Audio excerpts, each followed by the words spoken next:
sees his side then out of the league title, out of the Champions League, now out of the Copa del Rey. Barcelona advancing 5-4 then on aggregate. For more on this, let's join Sid and Louis, shall we? Pitch side.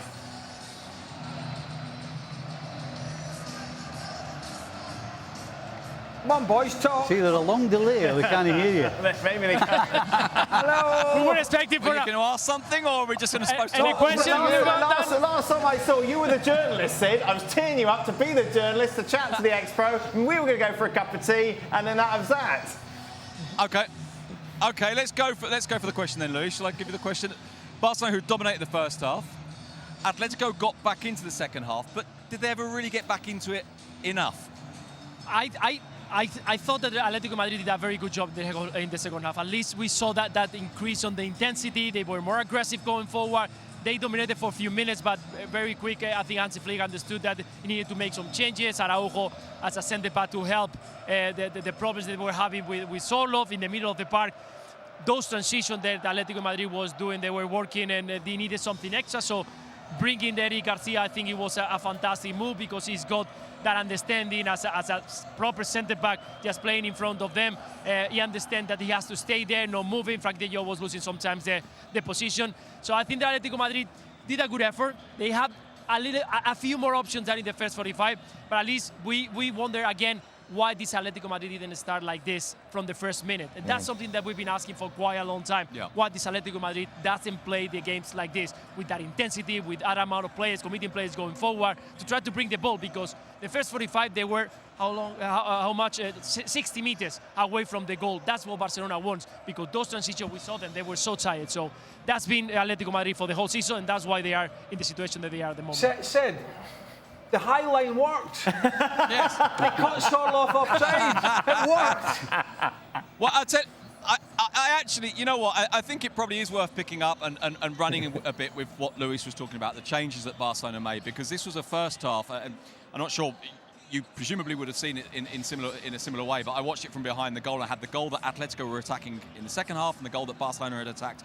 in the first half. In the first half, Barcelona completely controlled the game, completely ran the game, and I felt, without forcing the issue, created 4 or 5 really good chances, with little clever passes, with nice little interchanges, with good moves and finding their way through.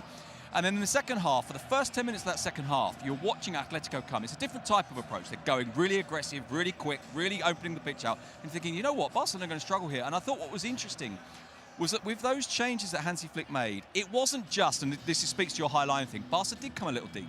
They did play a bit more defensively, but I felt that they did a reasonably comfortable job of containing Atletico Madrid once they'd overcome that first kind of, 15, 20 minute of storm? Yeah, I think they are more mature.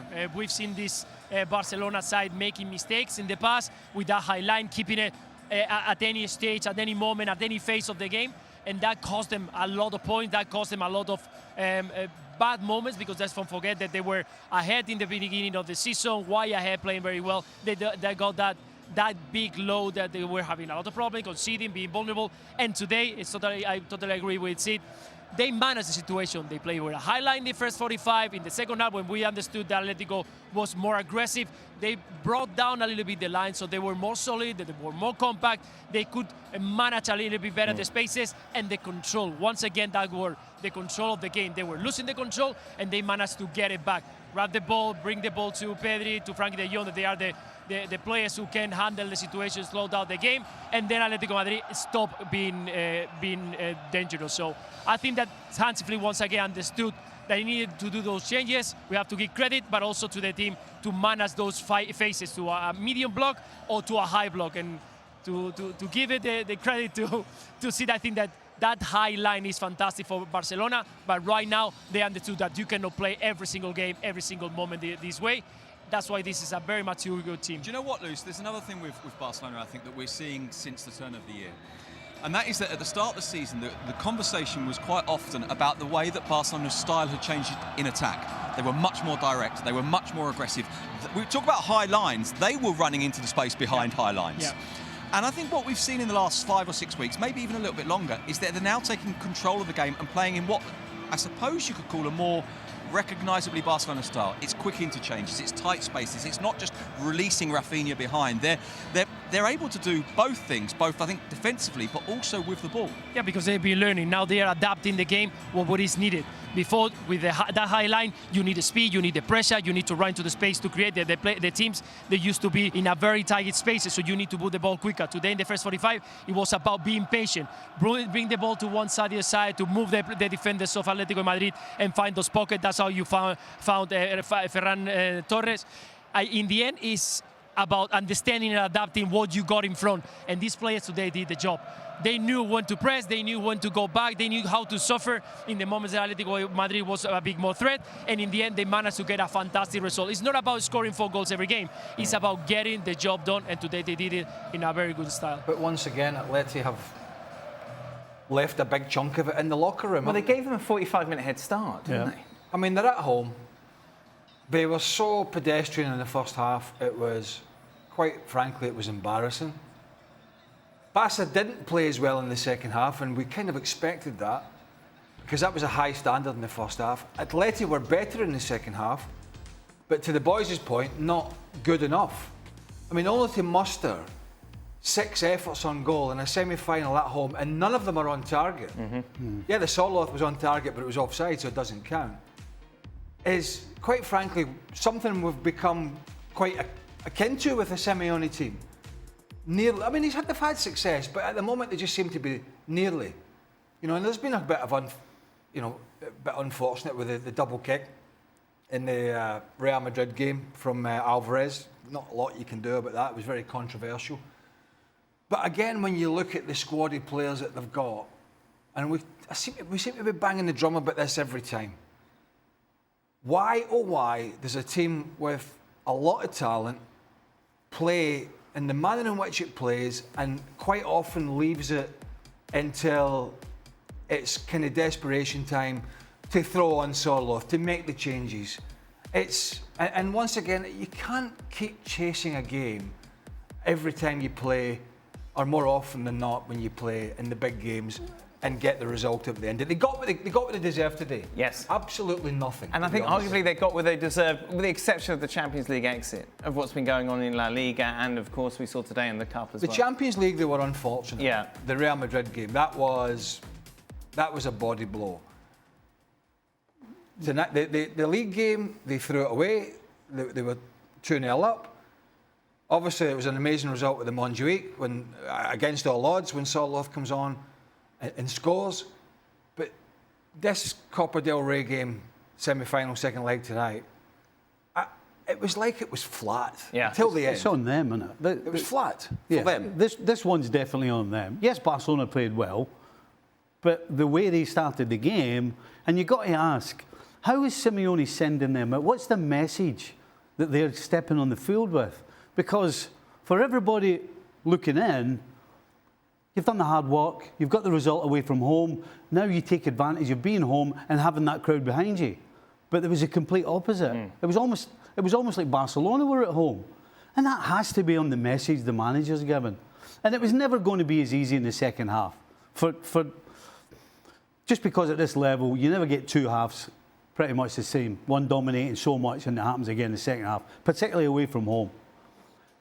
On Barcelona's side, though, I do have a question of how did this work itself out? Did Hansi Flick give them a different message at half-time about the high line? Because for me, the interesting thing will be in the next 2 or 3 games to see whether they actually do again what they did tonight. Because what they did tonight is what you should do. You know, you have somebody in charge in the middle of the defence who's talking to everybody. When do we go up? When do we sit? When do we stay? Whereas previously, it was just crazy. Oh, we have to be high. So I'm not so sure that this was planned and worked out from Barcelona, because we've never seen it all season. So I'll be interested to see what happens in the next couple of games. And I'm not going to mention those 2 words again. That's it. High line just is in case done. Because it's kind of it'll set Sid off. Sid, another chapter then to fear and loathing in La Liga, the first CLASICO final since 2014. Yeah, since a certain Gareth Bale ran off the pitch and back on again and scored that brilliant goal. It's been a while. I mean, the Copa del Rey is actually, and I must admit, I liked it like this, has been really fantastic over the last decade. We've seen 6 different winners in a row. We now won't see a 7th because Atletico were the only team of the 4 left in the semi-finals that hadn't won it in the last 6 years. We get a CLASICO final a decade on. It's going to be a lot of fun. And it's going to be very interesting because, of course, so far this season, there's no doubt about it, Barcelona have been significantly the better side. But what's left? Barcelona, Real Madrid in the league, which could well be a title decider. Barcelona, Real Madrid in the Copa del Rey final. And who knows if we might get in the Champions League final. So by the end of the season, this may feel rather different. And no, I will not be writing another chapter. Please don't make lazy. I was going to ask it, is Diego Simeone, and I think I know the answer to this, is he just bomb-proof? And I'm not suggesting they should be firing him, but is there no animosity from the supporters? The fact that a couple of months ago they were in every competition and now it's the top 4, which they say is the most important thing for them in terms of financially. But from a football perspective, guys, I mean, he has to take some of the blame here for the recent woes of this big squad. Yeah, I mean, Lewis, I don't know where you sort of stand on this. I must admit there's a little bit of me at this point because I know that Simeone is the target, and I know that quite often when this happens we tend to point at him and say it's all about him being defensive, and I think at times we fall into reading it a bit too simply with him. I think we've sometimes a little unfair on him in terms of saying, oh, they're too defensive, because for most of this season they've been pretty good to watch. And bear in mind that we're talking about them having been beaten tonight, but they've been beaten tonight in a Copa del Rey semi-final, second leg, by 1 goal against a team that's the best in Europe this season, I think. Yeah, and let's don't forget they've been kicked out from the Champions League by Real Madrid. The way it happened as well. The way they happened today against a very good Barcelona. The league, you know that Atletico Madrid is always going to be chasing and trying to reach Real Madrid and Barcelona. So in the end, this is something that Atletico Madrid is used to. The rumors will start now, out of all the competitions with the problems in La Liga. So I'm sure that in the next couple of weeks, people will start wondering if is Simeone the right manager for the next year, if they are going to be able to change or find someone else who can replace him. And then everybody will start remember where Atletico Madrid was 10 years back and where it is right now. And always is giving credit to Simeone. So probably next year we'll see Simeone back on the bench. That's the key thing here, Craig. Just to speak directly to your question about Simeone being bomb-proof, as Luis has just said, 10 years now. And the last time that Atletico Madrid were in a Copa del Rey final was 2013. Diego Simeone's first full season at the club. They beat Real Madrid in the Copa del Rey final. The following year, they reached the Champions League final and won the league. 2 years after that, they reached another Champions League final and didn't win the league, but they won a second league, 4 years ago now, 4 years ago. I can't stress enough how bad things were at this club before Simeone. And I think that any kind of judgment of Simeone has to begin with that question of, you're talking about the expectations this year, the amount of money spent, and all of those things have depended on Simeone. And so you ask these fans, and no matter what happens, there's always going to be that gratitude, even in those moments, and this moment will probably arrive, in which they think, maybe it's time to change the manager. They will never demand that he goes. What they might do is deep down feel that they would like him to, but they will never demand that he goes because of what he's done at this club is absolutely extraordinary. And in a way, he has now become, I suppose one way of looking at it is to say he's now become almost a victim of his own success. He almost alone has created expectations for which he is now partly paying the price. Okay, away from Diego Simeone TV, let's get some reactions, shall we? After the game, Martin Einstein caught up with Alexander Sorloth. Thank you. We're here with Alexander Sorloth. Good night. Oof, it was tough today. I think the first half we were getting pressed a lot, and then second half we do better. Could have had a couple of goals, but in the end it was not enough. There was 2 Atletico de Madrid, one in the first half, and then you've changed radically. Much more opportunities in front of the goal, and you were very close to score and to force another game, probably to play another 30 minutes. Yeah, and I think we were more aggressive, we won more balls. Of course the game becomes a little bit more open, but I think we handled it well. As you said, we had a lot more chances. You saw Barcelona, they got shaky, they didn't know exactly what to do because we were pressing them. So Yeah, it was better, but still not enough. What's the feeling in the locker room? There were a lot of hopes with this game, and to be at the final. Yeah, we were hoping for this. Yeah, it's tough. We are sad, all of us in the locker room now, and then we have a day off tomorrow, and then we need to come to training on Friday with a better mood and yeah, focus on La Liga. But yeah, of course it's tough. Alexander, what are the hopes for La Liga? That's the only title that you're playing and have hopes for. Yeah. But how do you see it? No, we just need to clear our minds now. As I said, we have a day off tomorrow, and we need to come back all fresh in the head, and then we just have to fight, keep fighting. Of course, it's a long way, but we just have to take it game by game and try. Is it possible? It's still possible because you see Barcelona and Real Madrid can drop points, but of course it's going to be difficult. I think the best we can do is just focus on ourselves, take it game by game, and then in the end we count the points. Thank you very much. Thank you. Last thoughts, boys. It's not beyond any Barcelona fans' dreams that they could end the season with a treble. Yeah, and it's an extraordinary position to be in. And, you know, again, you get drawn into what's happening now, don't you? And you look at this Barca team and you look at what they've done in 2025, which is to not lose a single game. They've only even drawn 2 of them. And you think, well, yeah, it's natural that we're talking about them as potential treble winners. Now, first of all, it's a long way to a treble still, but it's natural that we're talking about them as potential treble winners. Tell you what, at the start of the season, there is no way anyone in Spain genuinely thought that Barcelona were going to win a treble. Well, not everyone. Some of us were thinking that Barcelona would do a great job.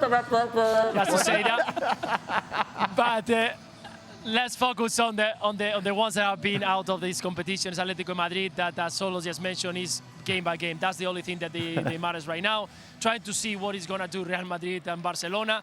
And let's try to get into that top position. No. Because it's not going to be easy with Atletico Bilbao and Villarreal behind. But they'll be fine. So, wishing the best to Atletico Madrid. They're on holiday, Luis. Atleti are done.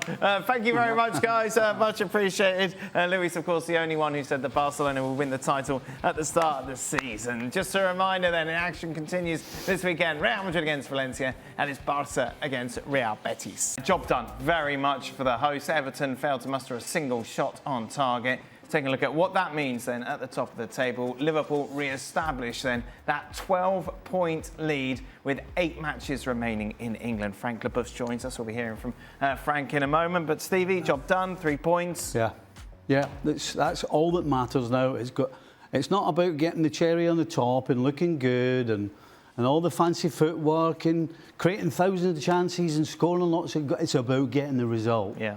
And at times you wondered if they were going to. Everton defensively did everything. Pickford stood strong. They got blocks on shots. I mean, you name it, they got it done up until that one opportunity that Jota took. But that's what it's all about. It's about the result, and Liverpool got it. The officiating, not just for that, the officiating across the board in this game was so substandard. And I'm including the people back at Stockley Park. Was so substandard that it's actually worrying. You know, when other countries talk about, and particularly La Liga, which we cover every week, and they say, oh, this is terrible in Spain, we need to get the English referees in. You damn well don't. You damn well don't. Why were you like a cat and a hot tin roof when they have a 12-point gap at the top? Are we missing something here?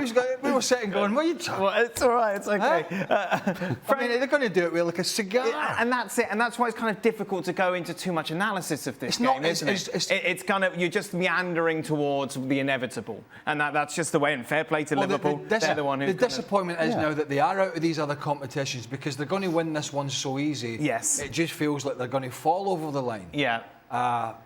Not to take anything away from them, but I think the sooner they get there, the better. Well, then what are you talking about?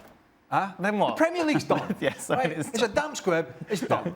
Who's going to get in the 5? We know who's going to get relegated, even though Ipswich won today. Yes. We'll get to that. Super excited about I don't think we will. No, did that not make the cut? I don't know if we will. Give me the other ones, make the cut. I'll rip them up. So yeah.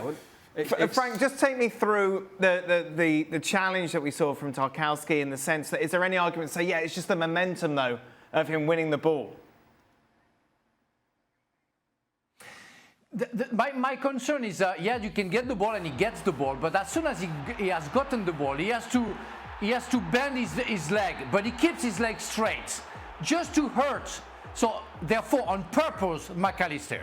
You know, when he touches the ball, then he can go and bend his leg. He doesn't. He goes and carries on and goes for the tackle. He wants to threat. He wants to injure McAllister. That's a very bad. And I'm sorry for Tarkowski, because I think he's a great defender and did 2 or 3 things today who made me thought that he was a great defender. But he was nasty. At that point, he was nasty, and it's a deserving red card, 100%. So this is where we kind of bring in the fact that does somebody need to be at Stockley Park who has played the game?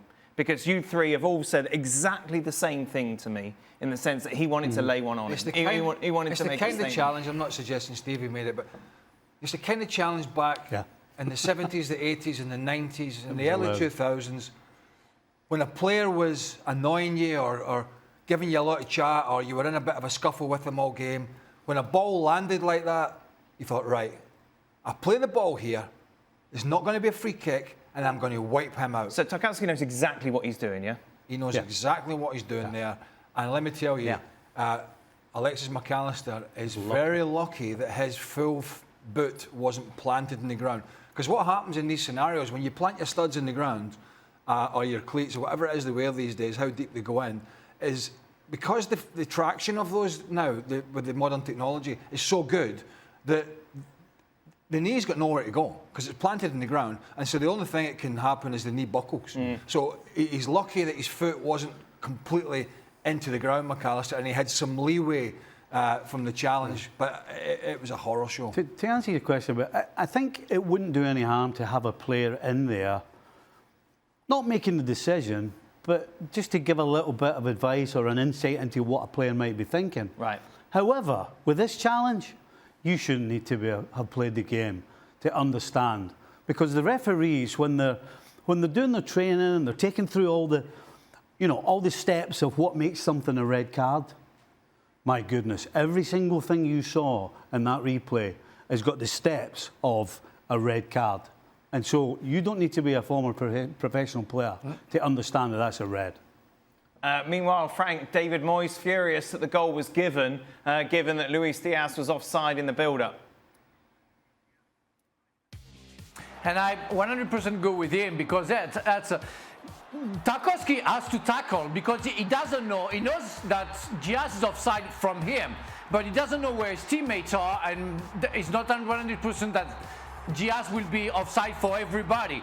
So saying Diaz is not playing, is not involved in the game, it's completely wrong, because if Tarkowski doesn't tackle, Diaz has 2 options. Either he touches the ball and he's offside, or he doesn't touch the ball and the goalkeepers get the ball back. Therefore, Jota would have never gotten the ball.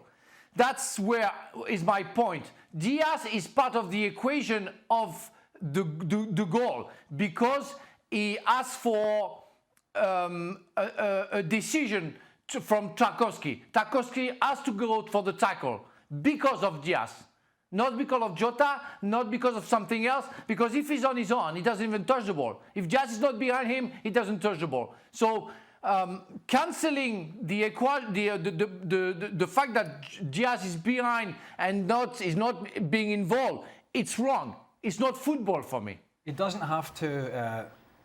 He doesn't have to move. The law is he doesn't have to move to have impacted the defender. So it's a bit the same as you say, oh, he's not moved. But from an offside position, he has impacted the defender's ability to make a rational decision there. Tarkowski has to make a decision because he sees Diaz there, doesn't know if he's offside, even though he's not moved. It's the same thing as a player stood in front of the goalkeeper. He doesn't have to move to be deemed, getting in the goalkeeper, interfering with play. Doesn't have to be throwing himself about. If he stood there and the keeper's sort of looking around him and he stood still and he's interfering, he's in an offside position. And in some sense, this is the same. Although Diaz has not moved, he's in an offside position. He's next to Tarkowski. The ball's going there, and the defender feels he has to play it in a certain way. So I kind of feel for Everton in that sense. Yeah. And you said that the law's wrong, Steve. The law's wrong. Yeah. Leicester City no shots on goal, 1 shot in total, 0.02 expected. Where did the goals. 0-2 To come be from? fair, though, to be fair, the travelling fans got their money worth. So what does that mean? It means that City go to 4th, Newcastle won as well, talk about them in a moment, Villa won as well, Chelsea in action against Spurs. Yes, Daniel. Yes, Daniel. You know when you said Ipswich have not made the cut? I mean, to be honest with you, Liverpool only just made the cut. Yeah, exactly. Frank, did you watch this? Yes, I did watch it, barely, because after 2 goals, very early, I think the game was already over, and especially because I think Leicester have given up, and they're ready to be relegated, and it's sad to see players not fighting anymore and not trying to do better or whatever. Well, City, they did what they had to do, but it was too much an easy game, and it was done after 15 minutes, so nothing much to say. Let's see what Chelsea's going to do tomorrow Frank, against I need to get you a T-shirt that says that. Not much more to say about this. I tell you how bad. I tell you this Premier League. Whatever. Now. Yeah, exactly, Frank. Exactly. I tell you this Premier League now. Right. I would actually take A-League highlights. I'd take A-League highlights today. One thing that we haven't had a chance to discuss since it was announced, Haaland's out for 5 to 7 weeks. How much does that affect their potential to get in the top 5? Yeah, it does. Yeah, absolutely. Okay, conversation. Here we go. Well, before Well, he's going to miss. He's going to miss the semi-finals. Before he got injured, FA Cup, as well as me. If we were going to ask you who's going to score for Man City, Marmoush. If you take Haaland away, all right, mate. But Marmoush hasn't even been playing every single game. Well, he will now because Well, he's going to have to. But then he's going to have to score because Doku. You're not putting your money on Doku, Grealish, Savinho. So you're putting all your eggs in the Marmoush basket, who up until now hasn't been a regular starter. Well, it has to be said, that's not a good position to be in. He scored at the weekend, Haaland, in that FA Cup game at Bournemouth, but he wasn't great. His all-round performance again was his link-up plays, but his stats, his goals. Isn't it? You taking this so seriously? Yeah. So I'm sorry to take it seriously. So yeah, he's going to be a miss. But actually, the signing in Marmoush, it was a bit of a surprise he didn't play in the FA Cup quarter-final, or he didn't start, because he's just looked such a live wire since coming in from Eintracht Frankfurt. So he's going to get, and I'm dragging the backside out of this as best I can, but he's going to get an opportunity, Daniel, for everyone to see. Anything more to say, Frank? Oh, not at all. Nothing to say. No, yeah, what do you want to say? What do you want to say about Manchester City? They had a very bad season. We know that Haaland is going to be missed because of his talent, but we all know that Haaland needs some people to serve him in order to score. And that's the main concern. Before, he had those people. Now, they disappeared. All those players who were able, like Silva, like De Bruyne, they're not at their level to serve those players. So it's pretty good that Marmoush is there and can create opportunities for himself to score goals. But what else to say? No, nothing much. Yeah, most definitely. Good time.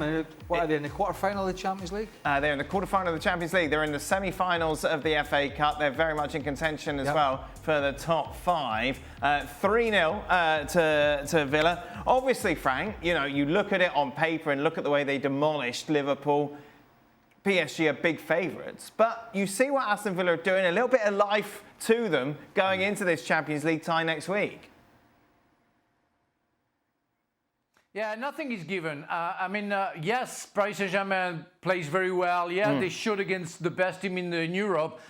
Liverpool, that they were above them, and they were in the 2 games very, very much better than Liverpool. But it's going to be another story. Aston Villa have a character. They're not going to go to play like Liverpool tried to play against the Paris Saint-Germain, very effective offensively.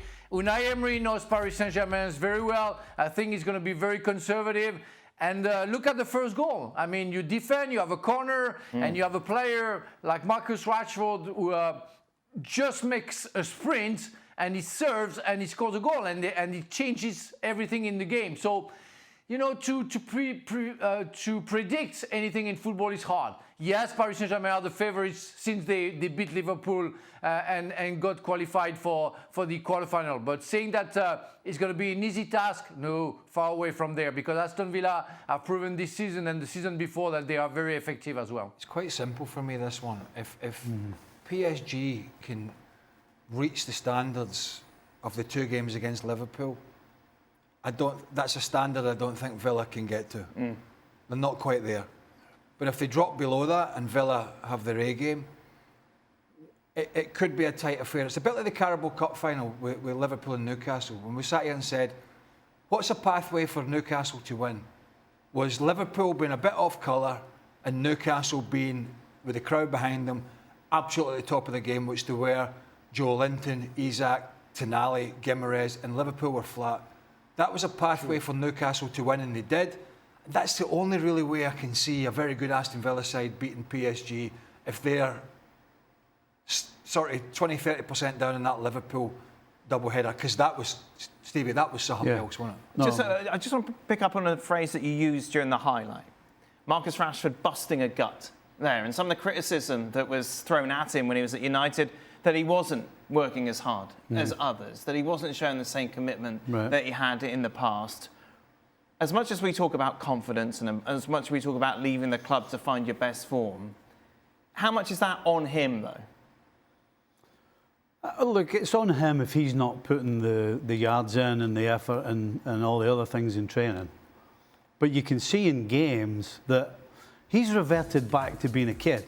I mean, because when you just play free, that's basically what you're doing. You're doing exactly what you did when you were a kid. You can't wait to get it. You can't wait to get in the box. You can't wait to get a chance. You want the ball all the time. Give it to me. Give it to me. I mean, you're just enjoying yourself. And so, running is easy. It makes it when you're enjoying yourself and you want to do it. It's the easiest thing in the world to put that extra bit in. Right. But when you're depressed, you're not playing, things are not going well, then that enjoyment disappears, and that affects every single thing, both on and off the field. Right now, this guy on and off the field is loving life. He's a big kid. That's really interesting, Frank. Yeah. It's funny to see how players can change their moods as soon as they change the club, and it's why you should never bury any players before the end of his career. You can make a statement at the end of it, but never before. And we don't know what's going to be Marcus Rashford within 6 months as well. We don't know if the bad habits will come back and we're going to find again the Marcus Rashford we saw before 3 years ago, before he joined Aston Villa. We don't know where that guy's going to stand. But right now, as Steve said, he's like a young kid just being happy to play football. Training hard, working hard, sprinting like 60 yards just to get the ball, maybe to get the ball, but making the effort. And that's what we want to see from him, because we know if he serves, he's gonna do something good. So yeah, I'm very happy for him. Like I'm very happy for Asensio as well. We saw Asensio being very bad with Paris Saint-Germain, and we see him being very good. So maybe Unai Emery has something to do with that as well. Yeah, but he has to. He has to be good at Villa. Not so much Asensio, but Rashford, because I don't believe Asensio has slammed the door shut when he left PSG, he on loan. And they say, when you leave somewhere, you shouldn't slam the door shut because you might have to walk back through it. And maybe Marcus Rashford will have to walk through that door again at Man United, where it's toxic. Probably. And the only way that you can imagine he could do that if there was a change in management, but you feel it went a bit higher than that. You feel it went to the new investors, Ineos, who felt that they were let down by his antics and at boardroom level. So it doesn't seem to just be a management issue. It seems to be a sort of club issue. And so I think that's a difficult return, if indeed that's what happens. But in the summer, when this all, comes out in the wash, whatever happens to Villa, whether they win the FA Cup or then the Champions League or whatever happens, he's going to have to walk back as a Man United player until somebody buys him or until they reconciliate the differences, which just seem to me they're just too deep. It's not going to happen. So he basically is playing to find somewhere else to play next year and to convince someone, whether it be Villa or not, to convince someone that he is worth the money. and he's not going to be a bad apple for them, as it seemed he was in the end at Man United. It's a lot of nonsense. Newcastle then get the victory against Brentford. And you look at the teams now who we thought were going to be in the conversation for the Champions League at the start of the season are just starting to rise, aren't they? With the likes of Brighton falling off, Fulham and Bournemouth at the wrong time of the season. Aston Villa then 2 points adrift of Newcastle City. It's kind of that little bunch, isn't it? So Liverpool, Arsenal, Forest, fine. Yeah. They'll be all done. And is it kind of now City, Newcastle, Chelsea, Villa? I think it's down to Villa, because I think, Yeah. Fulham and Bournemouth have dropped off. Brighton had a good little run there, then they got knocked out of the FA Cup, and then they got beat again there. They're a funny side at the moment, Brighton. They can't seem to put a string of results together. They had a bad, well, they did actually. They had a bad patch. Then they went on a good run of results, and then they look as if, we just don't know what you're going to get from them. So I don't think they're going to get in there. The way Villa are going, I could see them getting in there. The big concern would be Chelsea. I think out of all of them, you got to see what's happening tomorrow. Obviously, Jackson's back. I mean, Maresca, I think it's hardly an ideal scenario for him. I don't know what the remit is in terms of, you must get in the top 5 or you must do this at the end of the year. I don't know if they've set those goals, but it just feels if they don't get in the top 5, after the way they played in the first half of the season and the results they were getting, that's going to be a head scratcher for them. But yeah, I mean, they've got as good a chance as any, but I could see them falling out. The head scratcher is that they're sitting 5th. That they've managed to beat so high, considering what's happened the second half. I mean, you just look at all these teams and with Chelsea. I thought they were 6. No. Maybe 6. Oh, sorry, they're 6 because they're below the line. Yes. The line was put at 5. Yes. But even so, considering how they've been playing for quite some time now, that they're still in there. It just shows the mediocrity of the league, doesn't it? I think that's where we're at. I mean, I don't think mediocrity is a word. I think consistency. I think it is this season. I think consistency I think is it's the been word. one of the worst Premier Leagues we've ever seen. Yeah. I think Liverpool have won a watch. It's a bit harsh, isn't it? I don't know. It has, because it's been below Liverpool. I would disagree with you both. I think the inconsistency's been missing. I think teams have played well. Look, all those teams have had spells with them. Look how we were talking about Chelsea just before Christmas, how brilliant they had been. And that's why I'm saying the inconsistency. Who else? Well, during the season, we've been talking about how well Forest have done. We've been talking about how well. What do you mean? They're second in the league. Pardon? Are you saying Forest are rubbish? No, I'm just saying that you say you don't enjoy watching Forest. So how's that entertaining? No, you're looking at it completely the wrong way. I don't know. I think the way I'm talking, we can go through all those top 7 or 8 teams and see how great they've been at times. No, we can't. You can't. Are you telling me Newcastle have been garbage? Arsenal have bored the pants off everyone. Manchester City have been terrible. They've completely and utterly fallen off a cliff. Chelsea, after being in title contenders, couldn't win a game for such a stretch. Well, let's shut it down then. Tell me, shut it down. The only team below Liverpool that really have superseded expectations is Nottingham Forest. Yeah. I mean, Newcastle have come back and they've been strong, but we're kind of expecting them to be fighting in that sort of 5th or 6th place, maybe 4th. The rest of them, Liverpool, it has been a dream for them, and yeah, they did a lot. They did a big chunk of the hard graft themselves, and that asked the other teams. And what Liverpool's form did up until the last 6 weeks, couple of months. What their form did was ask a huge question of everybody else. And I'm not talking about Forest, I'm talking about the title challenges. And none of them have had the answer. I tell you what. For that reason, it has been. I tell you what, if you're right, let's say you're right, Champions League's going to be great fun next year. There could be 7 Premier League teams in the Champions League next year. Right. So how garbage is that going to be then? Well, it depends. If all these teams are so bad, and there's going to be 7 in a minute, it's really going to be exciting, the Champions League next year, isn't it? I've absolutely no idea what your argument is. Well, the Premier League is so bad, right? But there could be 7 teams in the Champions League next year. How bad is the Champions League going to be? But Stevie, you can't argue there has not been, in the second half of the season, there has not been a legitimate challenge to Liverpool. My argument is that I think he's gone way overboard saying it's been boring. I mean, come on. Come on. I don't know, Steve. I just don't feel. The likes of Forest, The way Forest have gone about It's a you might lovely say it's story, but boring. it's not someone that you're going to stay in and watch. You know, this is the richest league in the world, and when it comes to the entertainment it's served up this season, it has very much fallen short. Well, and I don't think that's... Hey, listen, that's your opinion. That's fine. I just don't happen to agree with you. All right. I don't think it's been boring. Well, there's no... Hold on. I don't think I used the word boring. I just said it just has been mediocre compared to what it should be. I think you used both. Yeah. Frank? Well, I will join Dan in that, in those criticism. I haven't been happy to watch the Premier League this season. And it's maybe the first time it happens to me where inconsistency, and you're right, Stevie, it was the main word.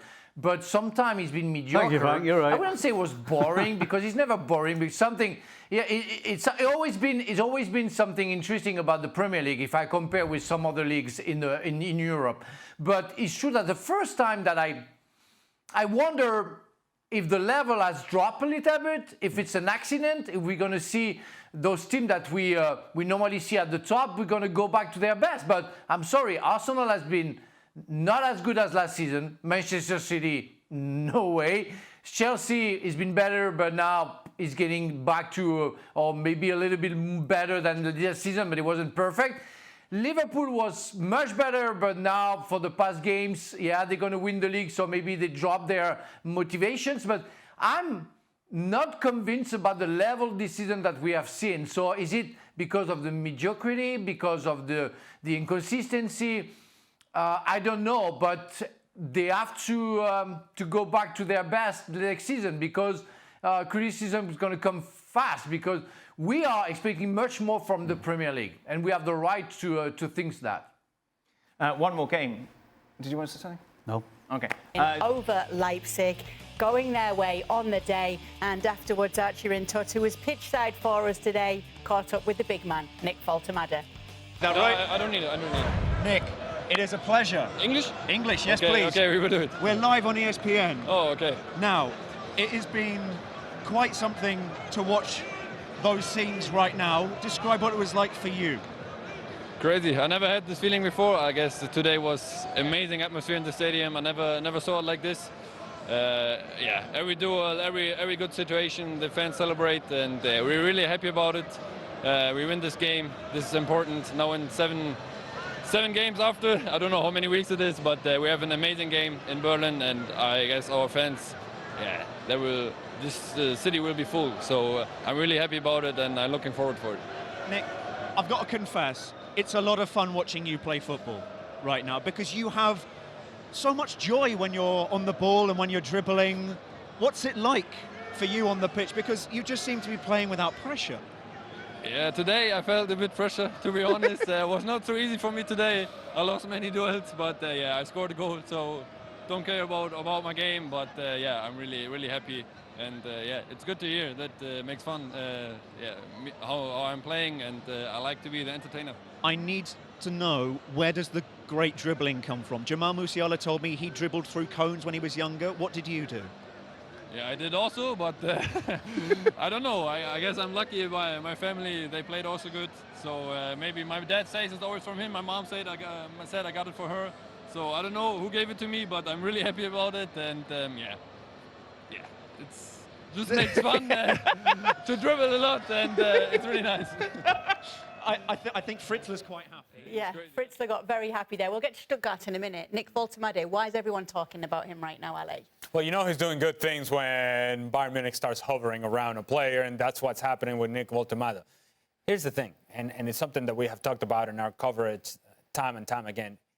He is difficult to figure out. As a defender, you see his body type, and you assume that he's going to be some kind of player in which he's going to have hold-up play. He's going to play with his back to goal because he's tall, because he's lanky. You're thinking that that's what he's going to provide you. And what he gives you for Stuttgart is a guy who actually likes to play with the ball at his feet and can combine, can give you the hold-up play, but can also dribble. There are a lot of things that he does that are uncomfortable for defenders, and he's doing all those things at a very high level. Stuttgart are through to the final against the third-tier team. Big favourites they have to be going into it. Absolutely, they're big favorites. And while it's a great story for Arminia Bielefeld, Dritte Liga, yes, third division, and we've talked about that, and we talked all about that yesterday, it's still a third division team.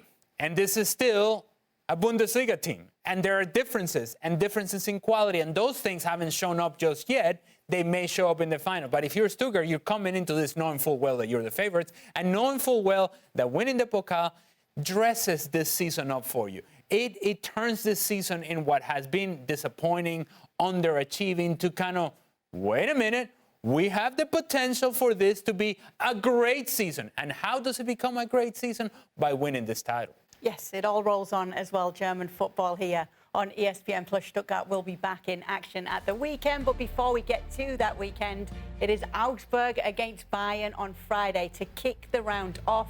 Augsburg, who are on a very good streak right now, will they prove to be a problem for Bayern Munich?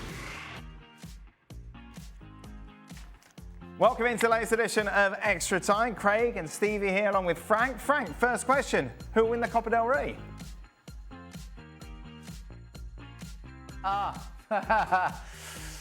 Should be Barcelona, according to the two games that they already played against each other, the Super COPA and the one of the CLASICO.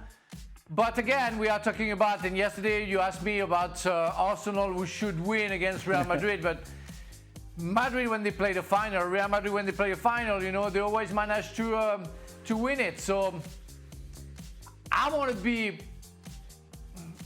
to be optimistic for Barcelona. I think they deserve, according to what I see during the season, they deserve to win the Copa del Rey. Stevie, who can stop Barcelona this season? How can they be stopped? It seems like the only team that can stop them is themselves. Because if they keep performing the way they are... Right. I mean, look at Yamal today. The amount of times that he was dribbling past people.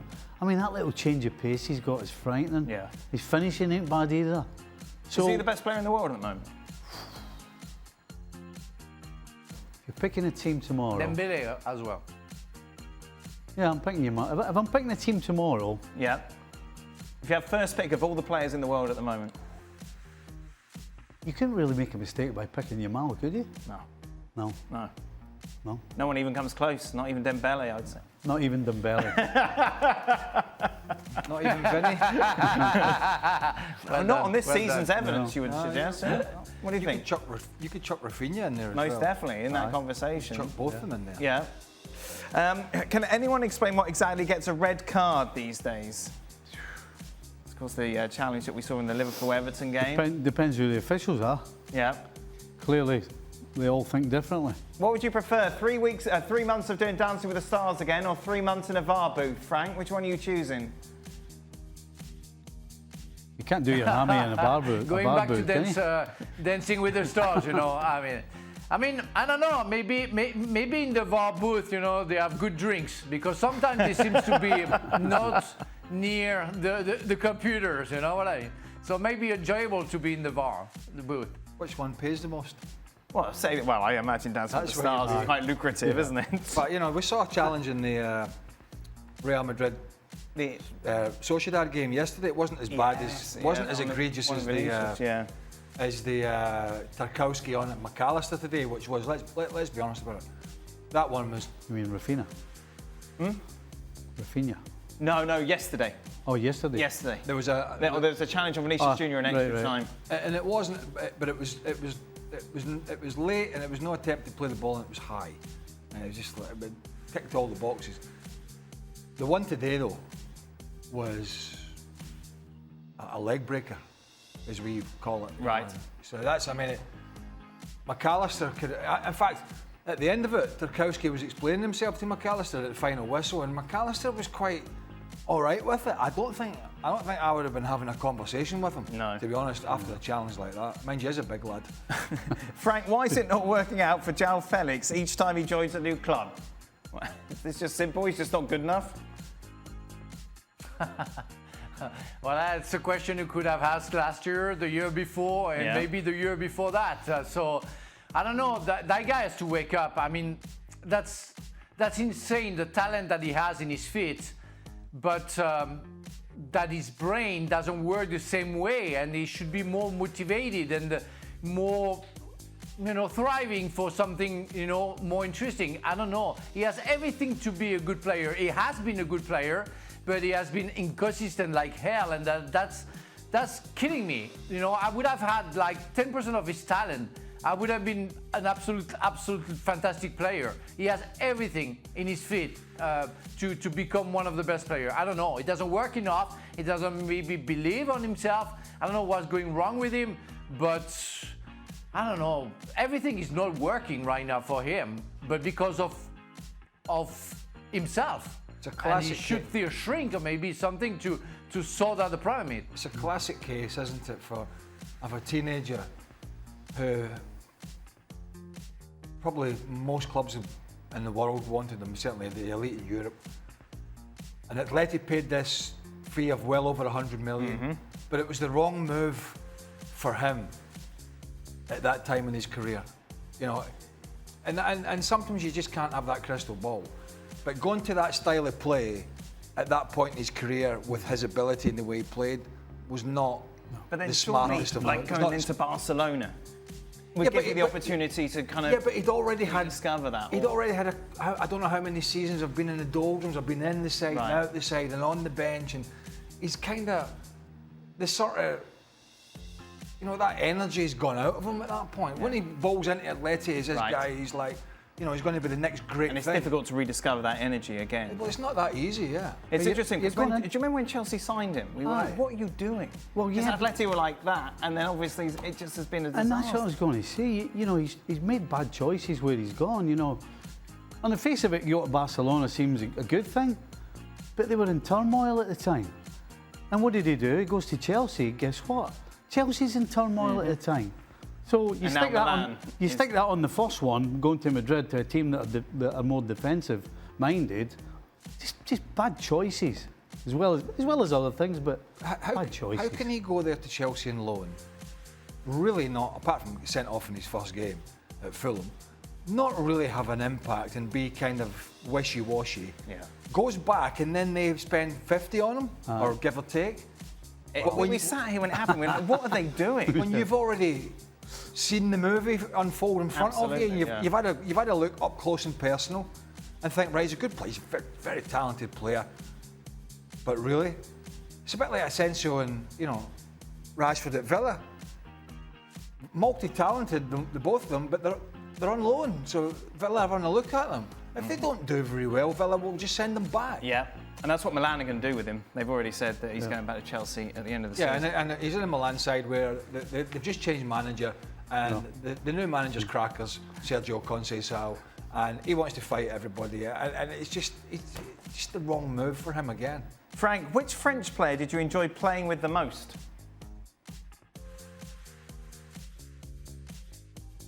Which French player I enjoy? Easy. Well, I would put Marcel Desailly because I shared the time with the national team and I played with him at Chelsea. Yeah, that was so easy to cope with him and to cover him. But I could name so many players, like, of course, Zinedine Zidane. It was enjoyable to play alongside him and to see him, taking the Mickey out of so many players. So that was fun. But yeah, there are so many players that I enjoyed playing alongside them. Emmanuel Petit as well. Emmanuel Petit and Patrick Vieira. I played against them when they were playing for Aston, but I played with them with the national team, and I tell you, two monsters in the middle of the park. So I enjoyed as well. Frank, did you drop an F-bomb then? Excuse me? Did you swear? Did I? Yes. I don't know. I thought it was. No, I wanted to mean tears, and I couldn't find the word, so I say something, but I thought it was okay in English. Okay. I'm sorry if that's I all swear. right. That's all right. It's a second language, isn't it? That's okay. There we are. We're all right. People getting worried about stuff like that. For Craig, what did the Scottish players say in the dressing room about Gascoigne's goal? After the Euro 96 group game, how was Colin Hendry? Did anyone try and console him, or do you just leave him alone? Why would he need console? Because Gascoigne flipped the ball over his head? Yes. It was just an amazing piece of Imagine, was it McAllister? Consoling. The only one that needed consoling was Gary McAllister, because Gary had missed the penalty, which can happen, and he was the Scotland captain. So he was everybody was down, but he was he was the most dejected, and we've all been in those dark, dingy spots, right? Of despair after a game. Just something bad's happened. And I was like that. I remember being like that after the FA Cup one of the semi-finals at Villa Park. But I've rarely seen somebody as low as Gary was. But that's because, and I'm not just saying this, it's because he realised how much it meant. Scotland, England at the Euros, the Euro '96 tournaments in England. So everything was so close, and for that to happen, he was dejected. I mean, badly. And played great against Switzerland 2 or 3 days later, which tells you what he's all about. But Colin Hendry wasn't, because Gascoigne was just... And McManaman was involved in that, because was he not the one squirting the water into Gascoigne's mouth? Yes, that's the dentist chair, wasn't it? Because they'd got in a bit of trouble. They did get a bit of trouble, didn't they, in Asia? Asia. Yes. But that was Gascoigne. I mean, it was one of those things. And, of course, Andy Gorham was in goal, who was his Rangers teammate, blah, blah, blah. So there's nothing you can do about that. You're laughing. I'm laughing because I don't know what this answer is going to be, Stevie. If you hadn't made it as a professional soccer player, what was plan B? Well, you'll be surprised to know. DIY. You'll be surprised to know. I don't have a plan B. Well, yes, I know. What, you were an apprentice electrician? I was an apprentice electrician, yes. Would you let that man near a socket while I was in your house? No. No. You wouldn't let many people? Yeah. How long were you... 6 months. But what did you learnt nothing, clearly. Nothing. Absolutely So what nothing. did you do for 6 months? I chipped out, so your light switch. Yes. So what they do is they get the dauber. Yes. Right at the very start of when they build the building. Yeah. They get some young dauber to go around and knock out holes, little square holes to fit the metal box that goes in before you put the top on. Okay, that was it. And that was the dauber. Well, dauber probably isn't a word that people know Going very under, well. The crawling, fool, the idiot. The idiot. Yeah. Crawling under floorboards. With about that much room. Yeah. To take wires through. Is there a job that you would have liked to have done? No. No, nothing. You think, I'd like to have been a train driver. Absolutely not. No. Imagine him. Imagine him, you're a pilot on a flight. Train driver. Yeah, I'd love to sit and shut the doors just before somebody was getting on. Yeah, see you later. Off we go. There you go. What about you? Can you imagine him? You know what he's like driving the car, right? He's really no impatience. Bad driver. Right. Just impatient. Bundles up to stop signs and then just bundles through. There's no patience with him whatsoever. Rear-ending people up, tailgating them up. Absolutely. You imagine him driving a train. The train would be in the station. It'd be in the station 2 seconds. People would be just getting off and he'd be like, right, we're off. Right, come on. Yeah, poor Eleanor having to deal with that, Steve. I don't know. Oh, no wonder she's pressing the fake brake. Seriously, she holds on to the, you know the little bar you have at the top above the window. Yeah, of course. That's how she sits in the car and she holds it as soon as she gets in. I'm like, what are you doing? She's telling you when there are brake lights and there are cars coming. You talk about backseat driver. Oh my goodness. I remember when I was not taking my maths class very seriously. Right. As well as other classes. And the maths teacher, Mr. Howitt, saying, Burley! Come right up to me and says, what's going to happen if you break your leg, son? He went, what are you going to do? Right. I was like, don't know. Yeah, I was expecting a smart aleck response from a young Burley, as we would have now. Well, my point is, same as him, is you don't even think about that. No, and I know you should, you really should. Right. But you don't, you're just like... Frank, you're of course multi-talented. TV personality, dancing star, actor, World Cup winner. Yeah, you got so many. Influencer. Marbles player. Yeah, loves a bit of marbles. Philanthropist. Masked singer. All round good guy. Just to say a few. Now, I wanted to be an actor before becoming a football player, so I just came back to my first thought. But when I was young, I wanted to be a vet. I mean, you know how crazy I am about pets and animals in general. So yeah, I think I would have been a globetrotter. I would have gone around the world just to film animals and everything. So to make documentaries and everything. So yeah, maybe I don't know. Not too late, Frank. Said you think about one thing and you go for it. And No, I'm okay. I've done what I've wanted to do, and I'm just going to travel just for the pleasure. Okay. That's it. Talking about pets, Yes, Craig. what about Shaq? Shaka has got a £4 dog. Three. £3 dog. A £3 dog. Yes. Right. Yeah. I mean, he's I know, we want to see him walking this dog, isn't a big lad. Yes. How small? I mean, I would love to see Yeah. this £3 dog next to his dog. I know. Very exciting. And your dog's £170? 170, aye. I reckon Haggis would eat it. Yes. And not even think about it, not even have to chew. I must see Shaka walking this dog. Yep. We must get a video. Well, we must get a video. We saw that. Shaka's on tomorrow. Maybe you could bring that with him along with his power rankings. Just a reminder, it's Chelsea and Spurs tomorrow as What well. time? We'll be looking back at 3 that. o'clock? Probably. I don't know. I'm off. Don't give us stuff. Not this year.